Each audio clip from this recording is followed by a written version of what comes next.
One TV1. Baik, terima kasih Bapak Moderator dan dua pembicara. Dan Bapak Ibu sekalian, saya senang sekali Ibu begitu semangatnya mendengarkan diskusi ini, karena ini isu yang sangat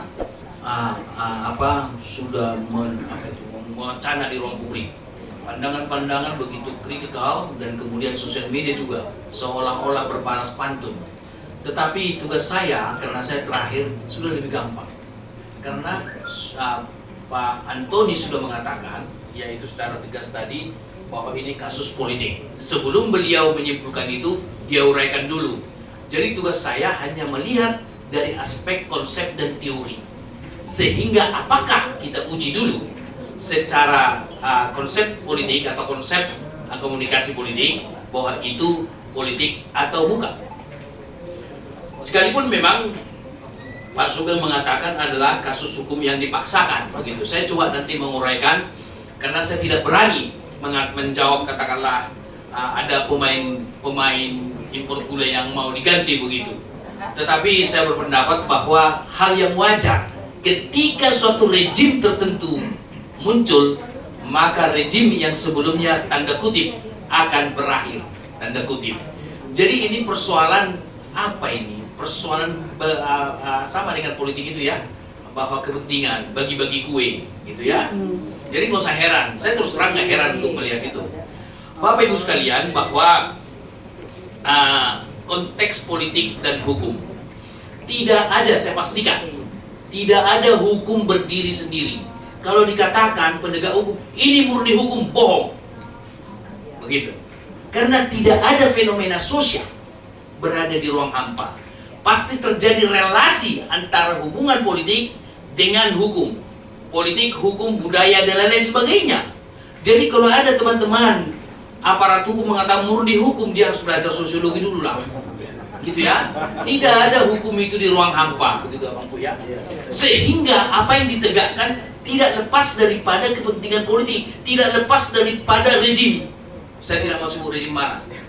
Nanti saya dipanggil gitu ya. Tapi ini berlaku untuk semua rejim. Semua rejim. Jadi artinya bahwa rejim itu akan berbeda dengan rejim sebelumnya. Gitu. Itu hal yang wajar dan di seluruh dunia bisa terjadi. Hanya saja perbedaannya di negara maju dengan di negara berkembang. Di negara maju mereka lebih dewasa. Ya, lebih bertanggung jawab dibanding negara-negara yang relatif hukumnya masih bisa dipermainkan. Contoh konkret, nggak usah jauh-jauh kita. Hakim masih bisa nggak disogok? Oknum, gitu ya. Bisa. Iya, udah hakim atas nama Tuhan Yang Maha Esa, teman-teman. Masih juga lah. Saya nggak bicara lagi turunannya ke bawah gitu ya.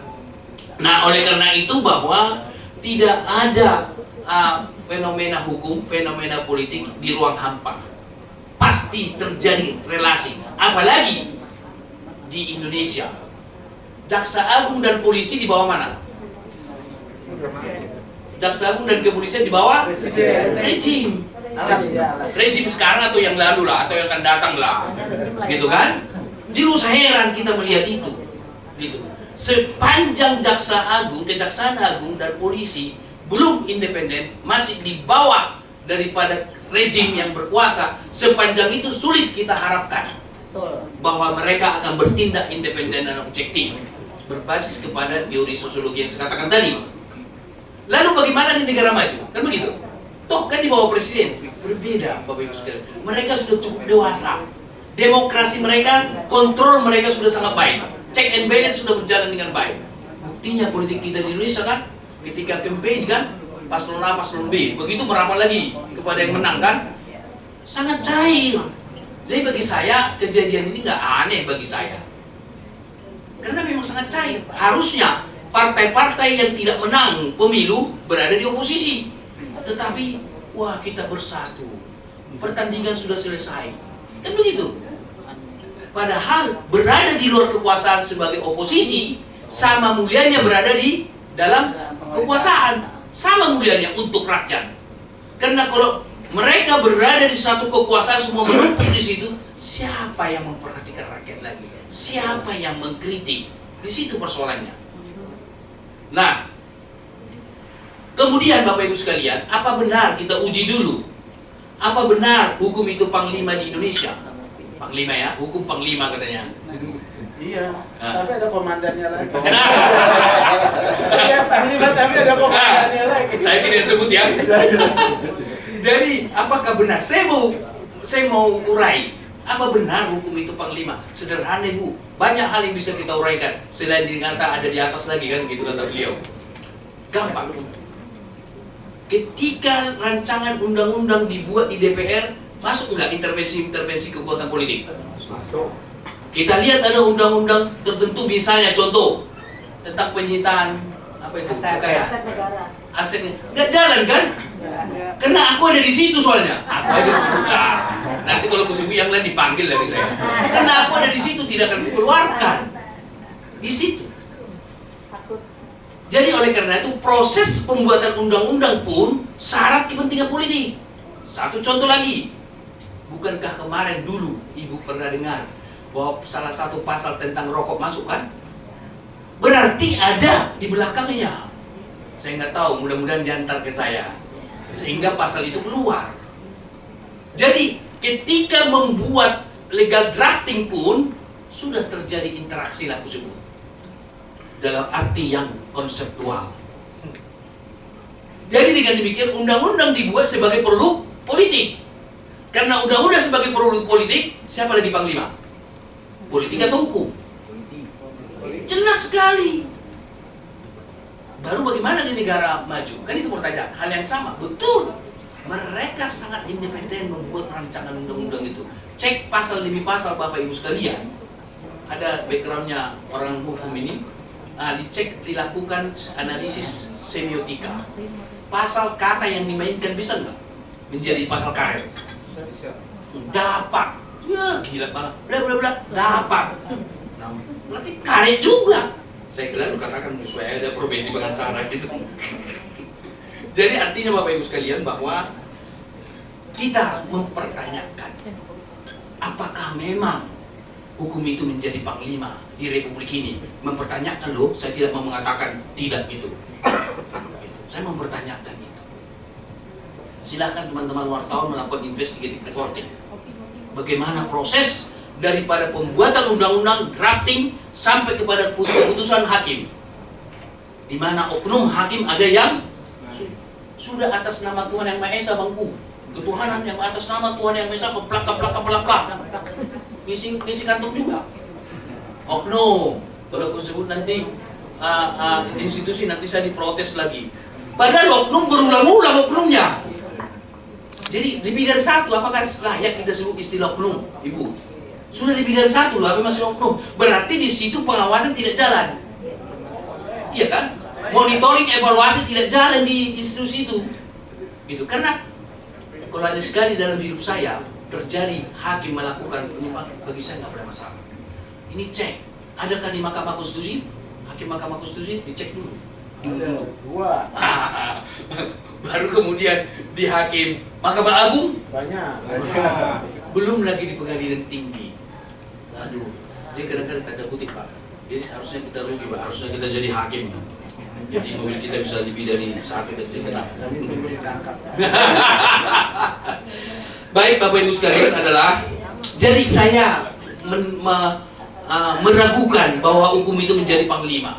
Sehingga tidak aneh Bang Antoni mengatakan persoalan politik.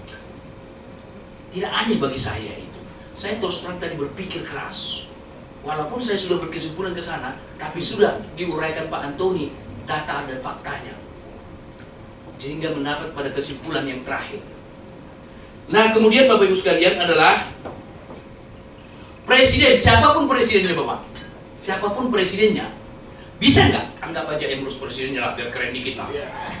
Begitu. Beliau adalah memang mirip.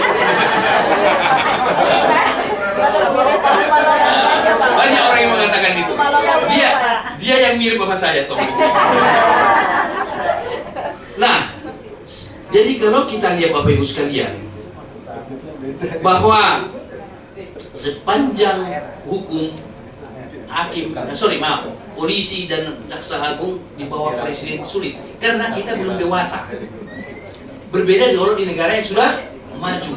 LSM atau katakanlah civil society sudah bergerak kuat mereka. Civil society di Indonesia masih bisa nggak didekati? Masih. Iya, itu persoalannya. Malah pengen didekati terus. Pengen didekati civil society, gitu kan? Nah, ini persoalannya, dilematis kita ini. Nah, oleh karena itulah, maka sejatinya saya menawarkan. Boleh dong menawarkan kan? Kenapa? Jadi kan para pejabat akan bilang ke saya, wah, jaksa dan agung itu bagian dari kabinet pemerintahan. Bisa nggak kita berubah? Tidak di bawah pemerintahan itu, karena kita belum dewasa.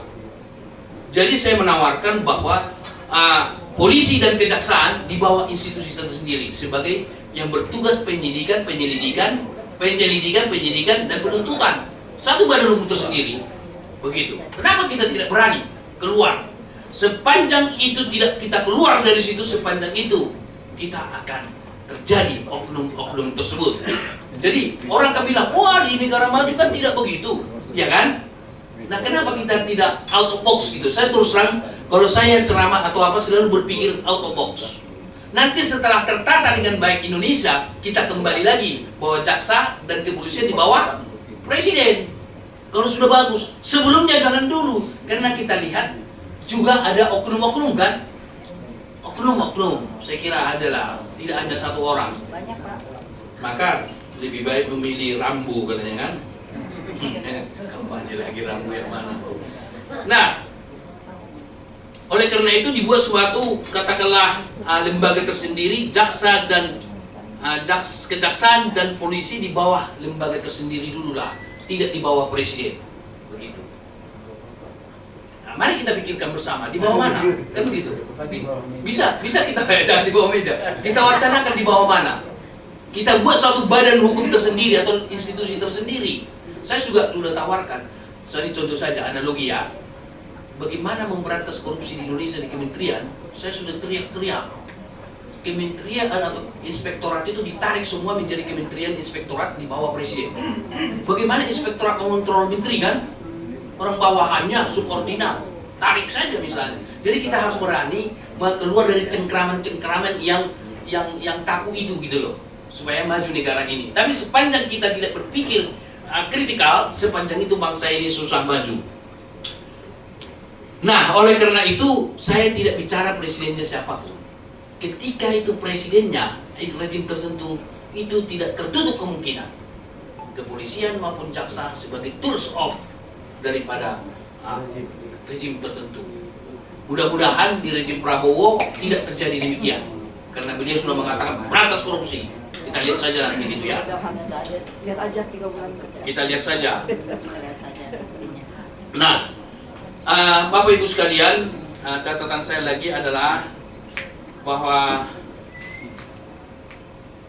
saya melihat bahwa kasus hukum kita ini, kasus hukum saya tidak khusus tentang Tom Lembo. Bisa peluang kemungkinannya itu kasus hukum berbau politik, gitu ya, atau kasus politik berbau hukum. Artinya hukum sebagai tools dibuat sebagai alat. Nah, untuk itu saya menawarkan kepada teman-teman wartawan, ada di sini wartawan kan, Bapak Ibu sekalian, lakukan investigative reporting di kejaksaan di mana-mana, lakukan investigative reporting sehingga bisa teruji apakah hukum berbau politik di Indonesia atau politik berbau hukum. Kita melihat, misalnya contoh, kasus politik berbau hukum, artinya hukum sebagai tools untuk melegangkan yaitu kekuasaan. Kita pilpres kemarin kan, Mahkamah Konstitusi memutuskan 40 tahun, di bawah 40 tahun boleh kan? Hukum, politika, iya, jadi emus jadi bisa wakil presiden. Yang menurut saya benar-benar menabrak Pancasila, yaitu sila kelima dari Pancasila, keadilan sosial bagi seluruh rakyat Indonesia. Masa untuk kepala daerah doang? Iya kan? Menabrak loh, harusnya dibuat di bawah 40 tahun untuk semua profesi, untuk semua wartawan. Ini yang di depan saya ini sahabat saya. Nah, baru kemudian menabrak apa lagi? Menabrak Undang-Undang Dasar 45 Ibu, yaitu alinea keempat sila alinea keempat Undang-Undang 45. Maka disusunlah Negara Kesatuan Republik Indonesia berdasarkan hukum, ketuhanan yang Maha Esa, dan keadilan sosial. Jadi itu menabrak Pancasila dan menabrak Mahkamah Konstitusi, menabrak konstitusi loh. Maka untung MK mengambil keputusannya bagus sekali. Nah, oleh karena itulah Bapak Ibu sekalian, masih banyak yang harus kita benahi di Republik ini.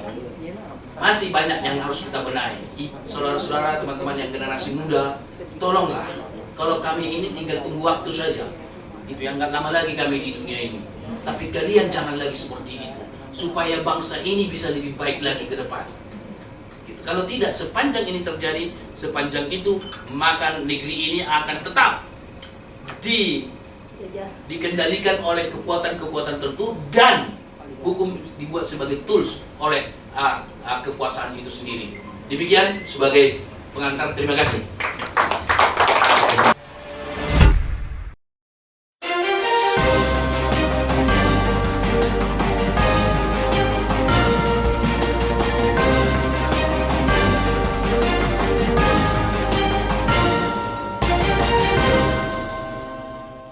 One Kawan TV 1